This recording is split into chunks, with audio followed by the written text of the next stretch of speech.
Muchas gracias en primer lugar por la oportunidad de presentar mi trabajo en este seminario ante la comunidad de la Universidad Católica. Yo voy a hablar hoy sobre el teorema de Bertini en característica positiva. Así que voy a comenzar con la motivación del problema. Del problema que estudio es, básicamente en geometría diferencial existe un lema, un teorema muy conocido, es bien clásico, que es el lema de Sard, que nos dice que si tomamos una aplicación diferenciable phi entre variedades diferenciables, entonces su conjunto de puntos críticos va a poseer medida nula. O sea, eso quiere decir que casi todos los puntos de B van a ser no críticos. Y es un ejercicio no muy difícil, de hecho, probar que la preimagen de cada punto no crítico es de hecho una subvariedad diferenciable de T. O sea, y bueno, y como casi todos los puntos de B son no críticos, una consecuencia de esto es que casi todas las preimágenes van a ser subvariedades diferenciables. Bueno, yo he escrito aquí suaves de T. Entonces, esto es lo que ocurre en geometría diferencial y digamos que ese es el punto de partida para mí. Y lo que me gustaría saber es si existe algún resultado análogo en geometría algebraica. Bueno, antes de continuar, quiero hacer un paréntesis aquí para establecer un poco de terminología. En geometría algebraica, cuando tenemos una función o un morfismo entre variedades algebraicas, normalmente, o bueno, es común pensar en ella como si fuera una fibración. ¿Qué significa esto? Significa que este T va a ser igual a la unión de las preimágenes de phi, que son llamadas fibras, por eso que escribí esta palabra fibra aquí. Y T entonces va a ser, o digamos, vamos a tener una familia de variedades parametrizada por los puntos de B. Sobre cada punto de B tenemos una fibra. Entonces, y decimos que B es el espacio base de la fibración y que T es el espacio total. Entonces, quiero remarcar eso porque voy a usar bastante esa terminología en lo que viene. ¿De acuerdo? Entonces, volviendo a lo que había mencionado, tenemos esta consecuencia que ocurre en geometría diferencial. Y sucede que en geometría algebraica tenemos un resultado análogo, que es el teorema de Bertini. Entonces, para enunciarlo voy a fijar un cuerpo K minúscula, algebraicamente cerrado, de característica P, donde P puede ser 0 o un número primo. Y voy a fijar un morfismo phi, que va a ser dominante entre variedades algebraicas irreducibles suaves sobre K. Entonces, lo que el teorema de Bertini nos dice es que en característica 0, o sea, cuando P vale 0, la fibra general de phi es una variedad algebraica suave. Bueno, esta palabra general en el mundo algebraico se puede traducir como casi todas. O sea, lo que me dice esto es que casi toda fibra de phi es una variedad algebraica suave. Más precisamente, esto significa que existe un abierto denso B en B, tal que la fibra sobre cada punto de este B va a ser una variedad algebraica suave. ¿De acuerdo? Entonces, ese es el teorema de Bertini, es un resultado clásico que creo que hoy en día se usa bastante en geometría birracional, por ejemplo. Y, por ejemplo, puede encontrarse una prueba de este teorema en el libro de Shafarevich, Geometría Algebraica Básica 1. Entonces, es una prueba, digamos, elemental que se puede leer, no se necesita mucha maquinaria para entender la prueba. Bien, entonces, como este teorema vale en característica 0, existe una pregunta natural. ¿Qué pasa si cambiamos esta condición? ¿No? ¿Qué pasa si la característica es positiva? Y la respuesta es que el teorema falla. Y eso fue observado por Zariski en el año 44. Entonces, para ilustrar este punto, voy a presentar un ejemplo simple, que es clásico también. Voy a considerar esta variedad algebraica T como el conjunto de ceros de este polinomio en A3. Y voy a proyectar en la segunda componente. O sea, si tengo un punto de este espacio T de la forma X, Y, T minúscula, lo voy a mandar a T minúscula. Entonces no es difícil probar que t es una variedad suave, básicamente porque si derivo este polinomio respecto a t, voy a obtener 1, entonces el criterio jacobiano me dice que la variedad es suave, y además puedo ver cada fibra, ¿no? Si fijo un punto t en A1, entonces la fibra sobre ese punto va a ser esta curva plana afín, y que va a tener un único punto singular, que es este que está aquí. Bueno, la razón por la que existe el punto singular es que estamos trabajando en característica P, de manera que si derivamos este polinomio con respecto a X, voy a obtener 0. De modo que no existen, o sea, esa derivada no me da ninguna restricción para que haya puntos singulares. Por ejemplo, si trabajara en característica 0, entonces esa derivada sería px a la p menos 1 y tendría una nueva restricción para obtener puntos singulares. O sea, hay más chance de que, sí, hay más chance de que una fibra sea singular cuando trabajo en característica P. Y de hecho, si trabajo en característica 0, existe una única fibra que es singular, que es la fibra sobre el punto t igual a 0, que voy a obtener esta curva que está aquí. Bien, entonces obtengo una fibración por curvas singulares. Todas las fibras son singulares y el teorema de Bertini entonces falla en característica P. Ahora bien, sabiendo que el teorema falla, surge una pregunta natural, ¿no? Nos preguntamos qué podríamos afirmar sobre esos contraejemplos que existen, ¿no? ¿Qué propiedades tienen? ¿Qué podemos decir sobre ellos? Y entonces surge este problema, ¿no? Que nos gustaría tal vez estudiar, clasificar esas fibraciones phi que son patológicas. Cuando digo patológicas me refiero a que el teorema de Bertini no se cumple para ellas, o sea, casi toda fibra es singular. Pero así como está este problema es demasiado general. Entonces debemos imponer algunas hipótesis adicionales. Este problema es demasiado general. Entonces podemos intentar estudiar el caso simple, en que la fibra general es una curva algebraica. Esto significa que la diferencia entre las dimensiones de t y b tiene que ser igual a 1. Y bueno, este subproblema todavía es un poco general. Entonces, todavía tengo que imponer ciertas hipótesis, y las hipótesis que considero son estas: que la fibra general sea integral y que phi sea un morfismo propio. No voy a explicar lo que es un morfismo propio, pero una consecuencia interesante es que las fibras tienen que ser completas. Entonces, aquí quiero señalar que estas hipótesis no son artificiales, en cierto modo son razonables, porque si estudiamos una fibración, lo que esperaríamos es que se comporte bien, que tenga buenas propiedades, y bajo estas hipótesis tenemos que las fibras son curvas algebraicas, que son integrales y que son completas. ¿Está bien? Entonces, bajo estas hipótesis yo intento entender este problema. Ahora bien, ¿cuál va a ser la estrategia para intentar analizar el problema? Pues intentar establecer una correspondencia entre estas fibraciones y ciertas curvas que voy a definir después. La idea va a ser traducir el problema de fibraciones a un problema de curvas. ¿Está bien? Entonces, ahora quiero describir justo esta estrategia. Entonces, como el morfismo phi es dominante, él va a inducir una inclusión entre los cuerpos de funciones correspondientes, que va a ser obtenida simplemente haciendo pullback. O sea, si tengo una función racional en B, la compongo con phi y obtengo una función racional en T. Esto me va a dar una extensión de cuerpos. Y lo interesante es que todas estas hipótesis pueden reescribirse en términos de esta extensión de cuerpos. O sea, vamos a tener dos afirmaciones. La primera es que esta extensión de cuerpos va a ser separable y finitamente generada y va a tener grado de trascendencia 1. Y la segunda afirmación es que KdB va a ser algebraicamente cerrado en KdT. O sea, esto nos dice que esta extensión de cuerpos es un cuerpo de funciones separable de dimensión 1. Y bueno, ¿qué significa esto? Esto significa que este KdT que está aquí es el cuerpo de funciones racionales de una cierta curva C que está definida no sobre este K minúscula, sino sobre KdB. O sea, podemos pensar esta extensión de cuerpos como una curva C definida sobre KdB, y además esa curva C va a tener estas propiedades. Va a ser completa, regular y geométricamente integral. Bueno, estas propiedades provienen de estas condiciones que están aquí.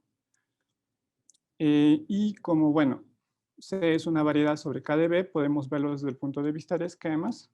Y en ese caso, C sería un esquema regular completo, geométricamente integral y de tipo finito sobre el espectro de K de B. Pero bueno, esta descripción hay muchas palabras, uno se puede marear. Así que no la voy a necesitar mucho, pero se la puede describir desde ese punto de vista. Y bien, ¿por qué es que me enfoco tanto en esta curva C? La razón es que este C va a ser la fibra genérica del morfismo de esquemas asociado a phi. Más o menos eso significa que tenemos un diagrama cartesiano de este tipo. O sea, si yo tengo este morfismo phi, voy a tener un morfismo asociado entre los esquemas correspondientes. Y si yo hago la extensión de base al espectro del cuerpo residual del punto genérico de B, voy a obtener, bueno, siendo el producto fibrado, el C, que está aquí. Pero bueno, esta parte de aquí no es tan importante para mí. Lo importante es la consecuencia que tiene esto que escribí aquí para la fibración phi. Y esa consecuencia es la siguiente. Que si tengo dos fibraciones, ellas van a ser birracionalmente equivalentes, lo cual significa que existen morfismos birracionales entre los T's y entre los B's, tal que el diagrama conmuta, si solo si las curvas correspondientes van a ser isomorfas, ¿no? Entonces, en cierto modo, la clase de isomorfia de C va a caracterizar la clase de equivalencia birracional de la fibración correspondiente. O sea, vamos a obtener una correspondencia biyectiva entre estas fibraciones por un lado y las curvas C por el otro lado. Bueno, estas curvas C tienen que tener estas propiedades que están aquí, que no las he escrito, pero se sobreentiende. Y estas curvas C van a estar definidas sobre un cuerpo que estoy denotando por K mayúscula, que en este caso sería el cuerpo de funciones racionales de la base, de K de B. Pero quiero mencionar aquí que de hecho, cuando yo tengo una curva C definida sobre un K, una curva C con todas estas propiedades, definidas no sobre un K de B, sino sobre un K, entonces yo puedo construir una fibración phi tal que ese K se convierte en el K de B. O sea, esta de hecho es una biyección. ¿De acuerdo? Bueno, y es una biyección entre estas fibraciones a menos de equivalencia birracional y estas curvas a menos de isomorfismo. Quiere decir que si quiero estudiar estas curvas, puedo enfocar mi atención en si quiero estudiar estas fibraciones, puedo enfocar mi atención en las curvas correspondientes y si obtengo alguna información sobre esas curvas, puedo traducirla a las fibraciones. Ahora bien, como yo estoy interesado en las fibraciones patológicas, me podría preguntar qué tipo de curvas obtengo en el lado derecho, si en el lado izquierdo considero esas fibraciones patológicas.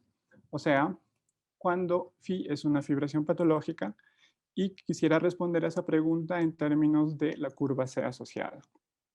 Entonces, para ello, consideramos esta extensión de base, o sea, vamos a considerar la extensión de base de C de K a la clausura algebraica de K y vamos a obtener una curva, C barra va a ser una curva algebraica integral. Bueno, va a ser integral porque la curva C original es geométricamente integral, que va a estar definida sobre K barra. Y además, bueno, voy a definir dos parámetros, que va a ser G, que va a ser el género aritmético de C barra, que normalmente se denota como PA de C barra, y que va a coincidir con el género aritmético de C, básicamente porque el género aritmético es invariante a menos de extensiones de base.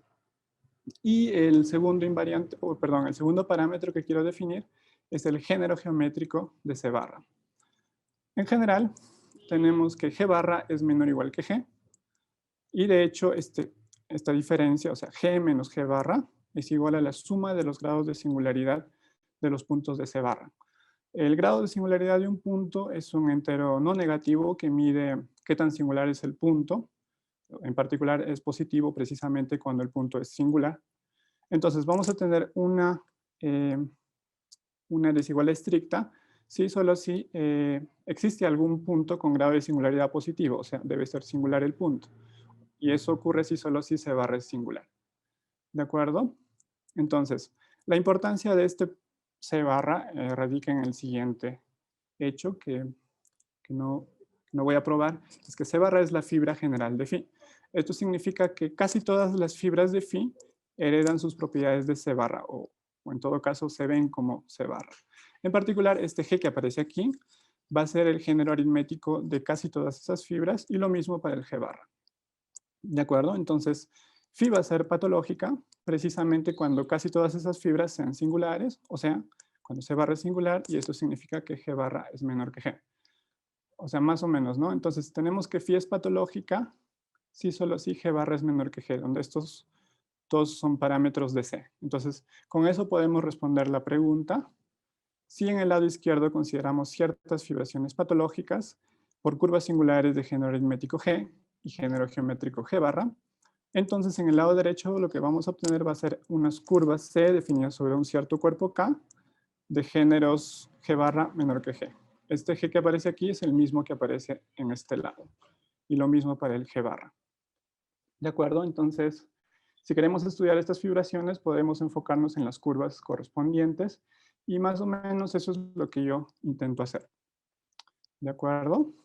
Ahora quiero dar algunos datos históricos. Existe un teorema de Tate del año 52 que nos dice que esta diferencia, bueno, sabemos que esta diferencia, o sea, G menos G barra es mayor o igual que 0, que nos dice que G menos G barra es un múltiplo de P menos 1 sobre 2. En particular, si el teorema de Bertini falla, lo cual significa que esta diferencia es positiva, vamos a tener que G menos G barra va a ser mayor o igual que P menos 1 sobre 2, o sea, P tiene que ser menor o igual que 2G más 1. Obtenemos así una cota de P en términos de la característica P en términos del género aritmético de la curva o de la fibración. ¿De acuerdo? Entonces, podemos intentar analizar los casos más simples, ¿no? Por ejemplo, G igual a 1, G igual a 2, y ver qué pasa. De hecho, cuando G es igual a 1 y cuando G es igual a 2, tenemos curvas y fibraciones que ya han sido estudiadas y clasificadas, de hecho, por varios autores, Quinn, Borges-Neto, Storr y Simarra Cañate, ¿no? En el caso de G igual a 3, o sea, cuando G es igual a 3, pues ahí la característica P puede tomar 4 posibles valores, que son 2, 3, 5 y 7. Todos esos casos ya han sido estudiados, excepto el caso P igual a 2. Entonces, esa es la pregunta que yo intento responder, más o menos. ¿Qué pasa cuando G es igual a 3 y P es igual a 2? O sea, ¿qué podemos afirmar sobre estas curvas C cuando G es igual a 3 y P en característica 2, ¿no? Entonces, ¿será que existe alguna curva así con esa propiedad? ¿O será que existe alguna fibración patológica por curvas singulares de género aritmético 3 en característica 2? Y bueno, la verdad es que existen varios ejemplos. Y bueno, antes de continuar, quiero remarcar que la única condición que pedimos para esta curva C es que el G barra sea menor que G. Entonces, cuando G vale 3, que es el caso que yo estoy interesado, digamos, el G barra puede tomar 3 valores. Puede ser 0, 1 o 2. Hay 3 posibilidades. Entonces, continuando con el ejemplo, tenemos aquí una curva con G igual a 3 y G barra igual a 0, que es esta curva C definida sobre un cuerpo K. Este K mayúscula, como ya dije, se puede pensar como el cuerpo de funciones racionales de la base de la fibración asociada.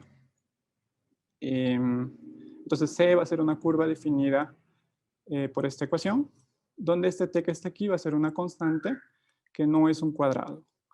Y se puede probar que sus géneros son los esperados. Y si queremos ver la fibración asociada, lo que tenemos que hacer es definir una superficie algebraica proyectiva dada por esta ecuación, que es obtenida homogeneizando esta ecuación que está aquí con respecto a T. ¿De acuerdo? Entonces esta superficie va a estar, bueno, aquí debo enfatizar que estoy trabajando sobre K minúscula y no sobre K mayúscula, porque las curvas C están definidas sobre K mayúscula, que sería el cuerpo de funciones racionales de la base de la fibración, pero las fibraciones están definidas sobre K minúscula, que es nuestro cuerpo algebraicamente cerrado, que fijamos al inicio en el primero o segundo slide. Entonces, esta superficie está contenida en ese P2 por P1, tiene un único punto singular, este punto que está aquí, y proyectando en la segunda componente obtenemos una fibración, que esa va a ser nuestra fibración. Podemos ver cómo son las fibras y tomamos los puntos finitos de P1, que son los de la forma 1T, obtenemos estas curvas proyectivas planas, que son cuárticas planas proyectivas, que son racionales, no son hiperelípticas, y cada una de las cuales va a poseer un único punto singular de grado de singularidad 3. O sea que estas curvas tienen las propiedades que queremos, ¿no? O sea, el género aritmético va a ser 3 y el género geométrico va a ser 0, justo como está aquí, ¿no? G igual a 3 y G barra igual a 0. Y bueno, todas esas fibras tienen esas propiedades, pero la fibra sobre el punto infinito, que es el punto 0,1, está dada por esta ecuación. Entonces ella va a ser una curva degenerada, ¿no? Porque este polinomio ni siquiera es irreducible. En cierto sentido, esta fibra es mala, porque todas las demás son buenas en el sentido de que tienen buenas propiedades y satisfacen lo que queremos. Pero hay una fibra que es mala. No obstante ello, esto nos da un contraejemplo al teorema de Bertini porque casi todas las fibras son singulares. Bien, continuando con este ejemplo, bueno, aquí escribí la superficie S, que está dentro de P2 por P1, tiene un único punto singular, y si proyectamos sobre P1 obtenemos la fibración original, este phi que está aquí, pero existe una segunda proyección sobre P2, que aquí lo he escrito por H, y se puede probar que este morfismo es de hecho un morfismo birracional, o sea, tiene una inversa que es un mapa racional. Y si yo compongo phi con ese mapa racional, voy a obtener un mapa racional de P2 a P1. Este mapa tau que está aquí, que está dada por esta regla de correspondencia. Ahora bien, eso significa que a partir de este mapa tau yo puedo construir un sistema lineal de curvas sobre P1 y que van a ser simplemente las preimágenes de los puntos de P1. Y lo que se puede ver a partir de la conmutatividad de este diagrama es que justamente los elementos de ese sistema lineal van a ser las fibras de nuestra fibración. O sea que obtenemos una interpretación interesante de nuestra fibración, ¿no? Nuestra fibración es un pensil de cuárticas planas, que de hecho se puede ver aquí, ¿no? Porque si hacemos variar T0 y T1 en P1, se ve que es un pensil de cuárticas planas. Entonces, esto es interesante porque nuestro ejemplo original lo estamos viendo como en términos más clásicos, ¿no? Con un lenguaje más clásico, que es un pensil de cuárticas planas. Bien, yo presenté un ejemplo, bueno, acá acabo de presentar un ejemplo con G barra igual a 0, pero como mencioné, el G barra puede ser 0, 1 y 2. Entonces, ahora quiero presentar un ejemplo con G barra igual a 1. Entonces, vamos a considerar una curva C definida sobre K, dada por esta ecuación, donde de nuevo T es una constante que no es un cuadrado, y se puede probar que esta curva tiene los parámetros G igual a 3 y G barra igual a 1 que queremos, y si queremos ver la fibración asociada, pues definimos esta superficie S en P2 por A1, que va a tener la misma ecuación que está aquí. Lo único que estamos haciendo es convertir este T que está aquí en un trascendente, porque T es el parámetro de las curvas que queremos, digamos. Y para obtener la fibración deseada, lo que vamos a hacer es proyectar sobre A1. Y se puede ver explícitamente cuáles son las fibras. La fibra sobre un punto T de A1 va a estar dada por esta ecuación que está aquí. Bueno, esta curva plana proyectiva, que va a tener un único punto singular y que va a tener género aritmético 3 y género geométrico 1. O sea, tiene todas las propiedades que queremos. Ahora bien, este ST tiene género geométrico 1, lo cual significa que su normalización tiene género 1, o sea, es una curva elíptica, y nos podemos preguntar cuál es el invariante modular de esta curva elíptica, ¿no? Y sucede que el invariante modular es justamente la raíz cuadrada de t. Entonces, eso es interesante, ¿no? Porque tenemos una familia de curvas, aquí, vía esta fibración, una familia de curvas parametrizada por A1, de manera que el invariante modular de cada elemento varía con el parámetro en la base de A1. Ese es un fenómeno interesante que normalmente uno no espera que ocurra. ¿De acuerdo? Entonces, ahora quiero pasar a los resultados principales que quería presentar en esta charla. Entonces, yo me he enfocado en trabajar en el caso G igual a 3, G barra igual a 0. Y sin embargo, bueno, acá yo he presentado un ejemplo con G barra igual a 1, entonces hay ejemplos, ¿no? Pero yo me he enfocado en trabajar en el caso G igual a 3 y G barra igual a 0. Entonces, Para presentar el resultado voy a fijar una curva C que satisface todas las propiedades que hemos descrito, o sea, va a ser regular, completa, geométricamente integral, sobre un cuerpo K de característica 2. Y ahora voy a definir un nuevo parámetro, G1, que va a ser el género aritmético de la normalización de esta curva. O sea, es la curva que obtengo haciendo la extensión de base de K al cuerpo de raíces cuadradas de K. Entonces, hay un lema que nos dice que si estamos en el caso que yo estoy interesado, que es G igual a 3, G barra igual a 0, entonces el G1 puede tomar dos valores, exactamente, el 0 y el 1. Entonces, el estudio de este caso puede dividirse en dos partes. La primera parte cuando G1 vale 0 y la segunda parte cuando G1 igual a 1. Entonces, el primer resultado que quiero presentar es el caso G1 igual a 0, digamos. Entonces, el teorema nos dice que C va a poseer estas propiedades, las propiedades deseadas, más una condición adicional que no sé si voy a tener tiempo de describir. Sí, solo si C es isomorfa a una de las siguientes curvas definidas sobre K. La primera es la intersección de esta superficie con una hipersuperficie dada por estas ecuaciones, donde aparecen varias constantes a 0, a 2, a 4, a 6 y a 8, que deben satisfacer algunas propiedades. La segunda familia de curvas es la intersección de un threefold, o sea, una variedad de dimensión 3, con 3 hipersuperficies definidas por estas ecuaciones, donde aparecen varias constantes que deben verificar ciertas condiciones. Entonces, esencialmente el teorema nos dice, ¿no? La curva C se ubica bueno, tiene las propiedades que queremos, más una condición adicional, si solo si la curva pertenece a alguna de nuestras familias.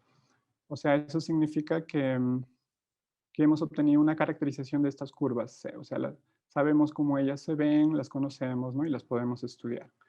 No obstante, como había mencionado antes, el problema de clasificar fibraciones se traduce como el problema de clasificar curvas, ¿no? A menos de isomorfismo. Entonces, nos interesaría saber cuáles son las clases de isomorfismo de estas dos familias de curvas.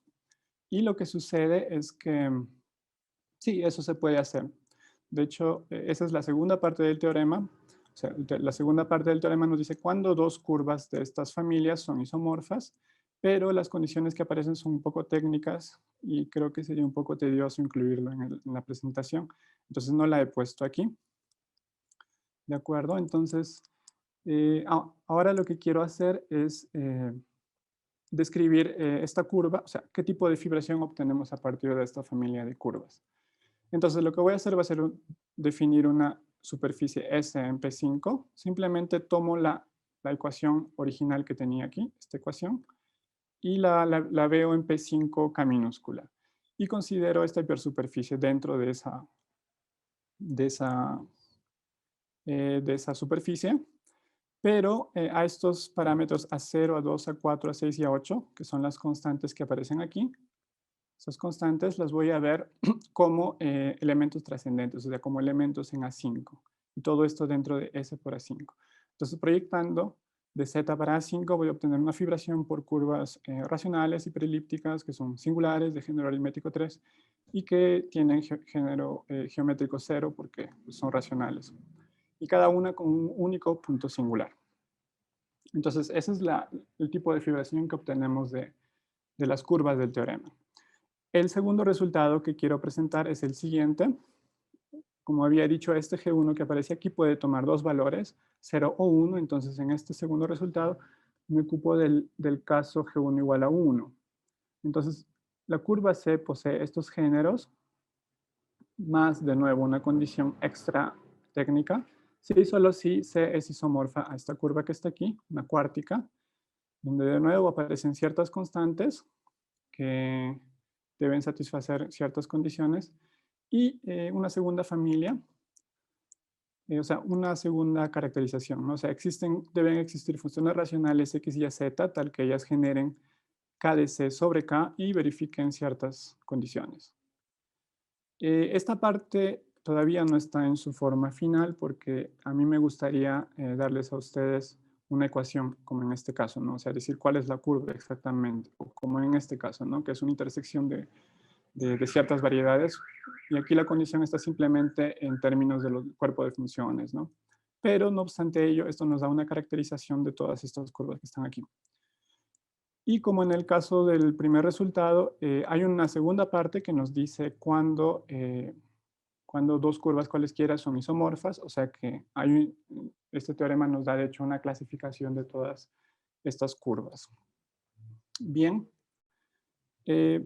ya para continuar quiero volver al primer ejemplo que presenté y intentar describir algunos fenómenos geométricos interesantes que aparecen. O sea, teníamos, ¿no?, que la superficie S estaba dada por esta variedad en P2 por P1, tenía un único punto singular, que era este que está aquí, teníamos dos proyecciones, la proyección a P1 nos daba nuestra fibración, y teníamos una proyección a P2 que era un mapa birracional, y a partir de ella obteníamos un mapa tau, que es un mapa racional de P2 para P1, que está dado por esta regla de correspondencia.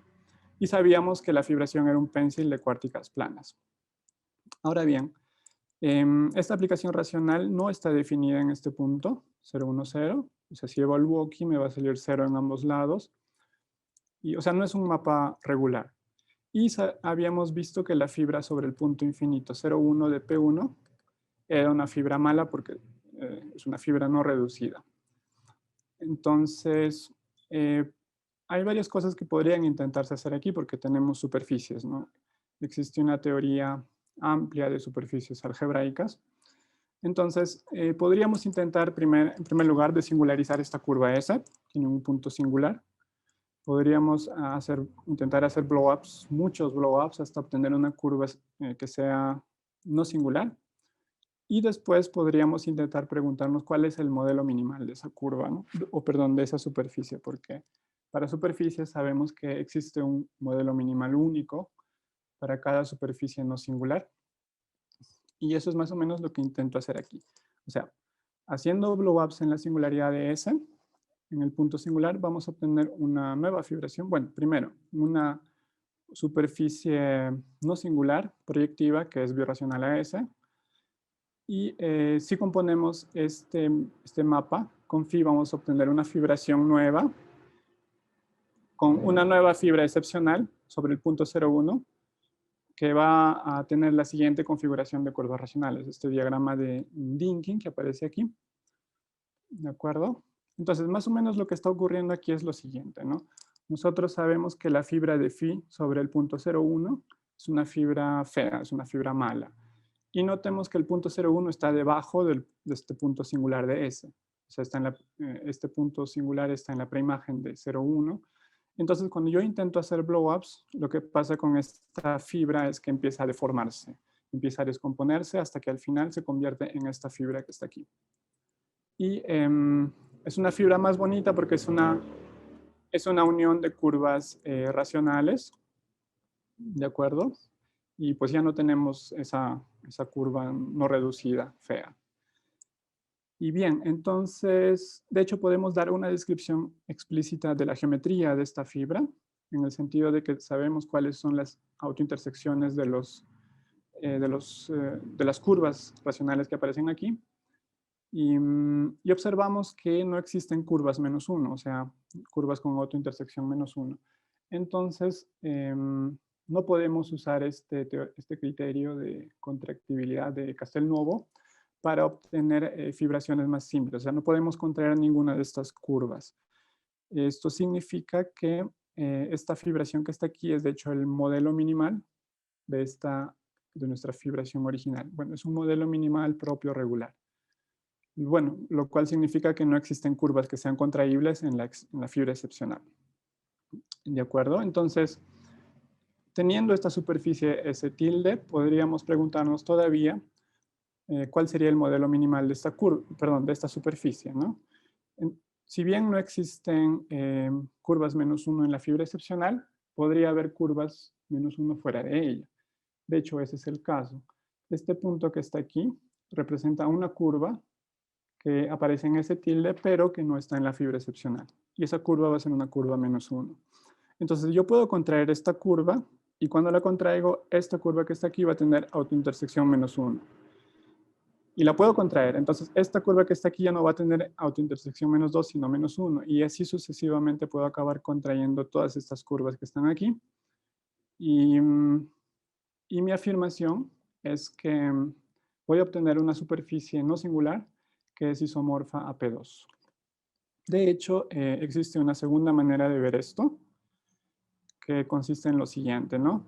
Que, bueno, yo tengo el morfismo, la aplicación racional tau, que va de P2 a P1, y como estoy trabajando con superficies, yo sé que después de un número finito de blow-ups en el punto 010, que es el punto de base de este tau, este morfismo, bueno, esta aplicación racional se va a convertir en un morfismo, en el sentido de que si compongo tau con el mapa que obtengo aquí, va a estar definido en todos los puntos de S barra, ¿no? Entonces, haciendo muchos blow-ups voy a obtener la superficie S barra y me voy a librar del punto de indeterminación.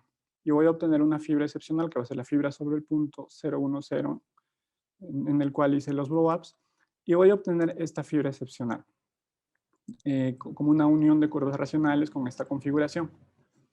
Y si ustedes notan, tenemos aquí los diagramas de Dynkin, ¿no? Los diagramas que aparecen abajo son bastante similares. Entonces, de hecho, las superficies S barra y S tilde, este S tilde y este S barra, van a ser isomorfas y bajo ese isomorfismo estos dos diagramas se van a corresponder el uno con el otro. En particular, por ejemplo, este Z que está aquí va a aparecer en la fibra excepcional de F, pero no va a aparecer en la fibra excepcional de S barra. Y lo mismo para E1, ¿no? E1 va a aparecer en la fibra excepcional de S barra, pero no va a aparecer en la fibra excepcional de F. Pero el punto aquí es que este E1 que está aquí tiene autointersección -1, entonces yo le puedo hacer blow down, que sería contraer la curva, y luego puedo contraer este otro que está aquí, este otro que está aquí, como expliqué en esta parte, de manera que acabo contrayendo todas estas curvas que están aquí, y, o sea que estoy contrayendo la fibra excepcional, y me quedaría simplemente con P2, como aparece aquí. O sea que el modelo minimal de S tilde, que es isomorfo a S barra, tendría que ser igual a P2. Esto es básicamente lo que intento describir aquí. Esta nueva fibración que está aquí es el modelo minimal regular propio de nuestra fibración original, y el modelo minimal de S tilde es el plano proyectivo P2.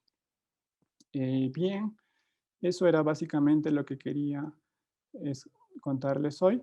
Las referencias, pues, bueno, aquí en esta referencia están estudiados el caso G igual a 2 para P impar.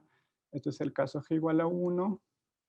Estos dos artículos es el caso G igual a 3, característica 3. Aquí es el libro de Shafarevich, donde está la prueba del teorema de Bertini. Este es el estudio del caso G igual a 3, P igual a 2, característica 2. Estos son el estudio del caso G igual a 3 en características 5 y 7, de lo que yo hablé en la charla. Y bueno, aquí hay dos artículos más que también me refería a un teorema de Tate, y aquí está el paper de Zariski donde descubrió los contraejemplos al teorema de Bertini. Bien, eso era todo lo que quería contarles hoy. Muchas gracias por su atención. Ok, bueno, muchas gracias, César. No sé si alguien del público puede hacer alguna consulta, o tiene alguna duda o pregunta.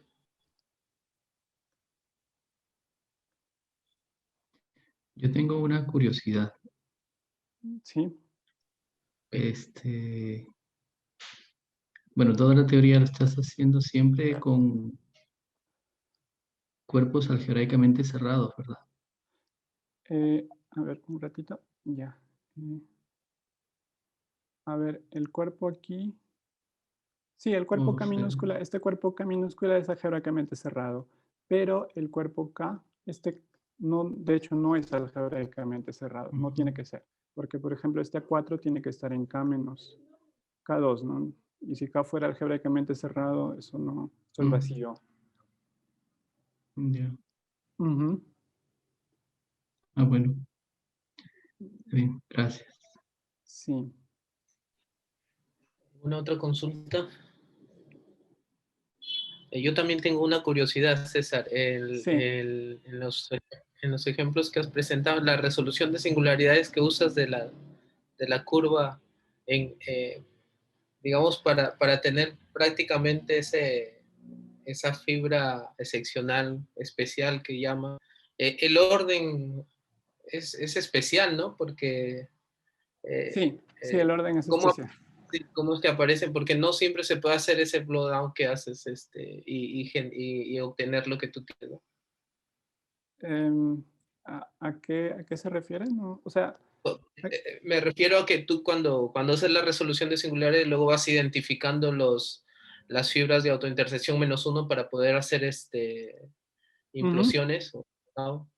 sí, Digamos que ese proceso en cualquier tipo de resolución para cualquier curva no creo, no estoy seguro si siempre se puede hacer. para superficies sí se puede. Sí, para eliminar todas esas fibras que tienes arriba en el diagrama de Dinkin y quedarte con el que llamas especial, creo, ¿no? Ujú, sí, para superficies sí se puede. Sí se Eso es puede. lo bonito, digamos. Lo bueno Ya, es que ya. aquí este S que está aquí es una superficie, el P2 es superficie, entonces puedo hacer todas estas cosas. Si tuviera por ejemplo, aquí P3 y threefolds, ahí ya sería más difícil porque no sé si acabaría comenzando a hacer los blow-ups y todo. No, no sé. Pero como para superficies todo funciona bonito, digamos, se puede.